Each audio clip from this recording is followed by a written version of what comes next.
नमस्कार। आरोह भाग 2 के पद्य खंड से प्रस्तुत है हरिवंश राय बच्चन द्वारा रचित एक गीत का पाठ। इस कविता में कवि ने अपने अकेलेपन और उससे उपजे दुख, निराशा, उदासीनता, बेचैनी का बड़ा ही मार्मिक और सजीव चित्रण किया है।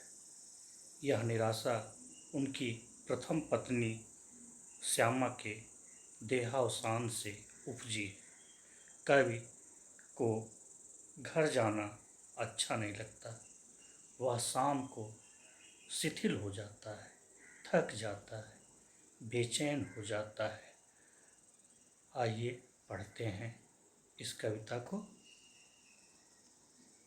दिन जल्दी जल्दी ढलता है, हो जाए न पथ में रात कहीं, मंजिल भी तो है दूर नहीं।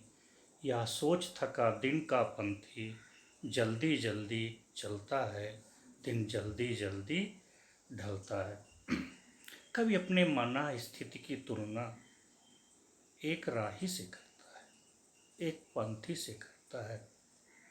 कवि जिसे घर जाना अच्छा नहीं लगता, जो शाम को अब घर जाने के नाम से शिथिल और थक जाता है, राही को देखकर कह रहा है कि शाम होते ही दिन जल्दी जल्दी ढलने के कारण या दिन जल्दी ढलने का अनुमान लगा करके एक पंथी जो दिन भर से अपनी यात्रा पर है, जो थका हुआ है, वह अपने कदमों को तेजी से बढ़ाने लगता है। दिन जल्दी जल्दी ढलता है, हो जाए न पथ में रात कहीं, रास्ते में कहीं रात ना हो जाए। मंजिल भी तो है दूर नहीं, उसकी मंजिल पास में ही है। इसलिए रास्ते में रात ना हो जाए, रात के पहले ही वह जो मंजिल अब दूर नहीं है उसे जल्दी पा जाए। इस प्रयास में वह राही जो थक चुका हुआ है, जो दिन भर से चल रहा था, जल्दी जल्दी चलने लगता है, अपनी गति को बढ़ा देना चाहता है।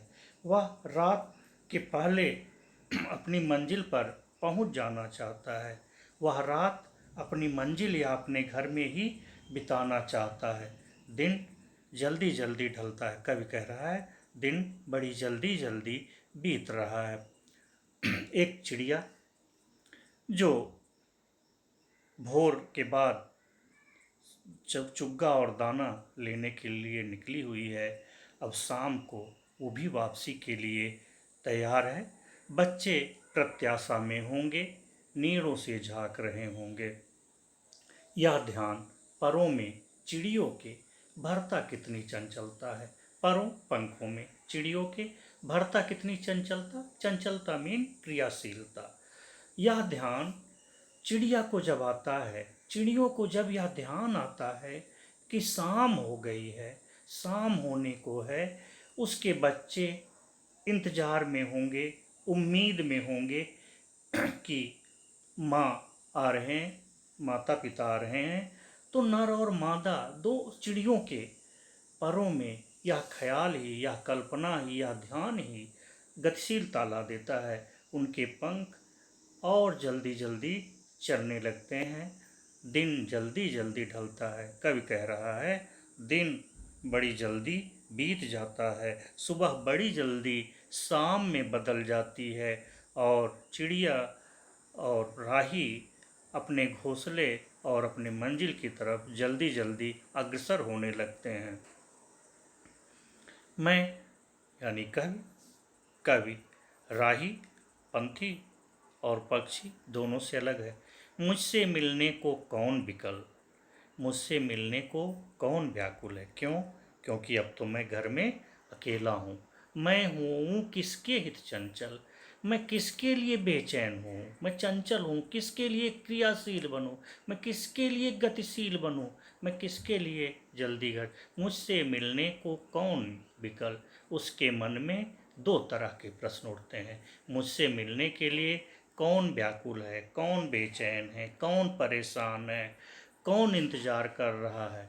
तो मैं किसके लिए जल्दी घर जाऊं, यही प्रश्न शिथिल करता पद को, उसके पैरों को थका देता है, ढीला कर देता है कि उसका घर में कोई इंतजार करने वाला नहीं है। वह किसके लिए घर जल्दी जाएगा, भरता उर में विह्वलता है। उर हृदय, और यही प्रश्न उसके हृदय में व्याकुलता भर देता है। वह व्याकुल हो जाता है। दिन जल्दी जल्दी ढलता है, दिन बड़ी जल्दी शाम में बदल जाता है और कवि बेचैन हो जाता है, क्योंकि आज उसका इंतज़ार करने वाला उसके घर में कोई नहीं है। इस कविता में कवि ने अपने हृदय की बेचैनी को बड़े ही मार्मिक उदाहरणों से व्यक्त किया है। उसने संस्कृत युक्त शब्दावली का भी प्रयोग किया है। पुनरुक्ति प्रकाश अलंकार है। कविता छोटी और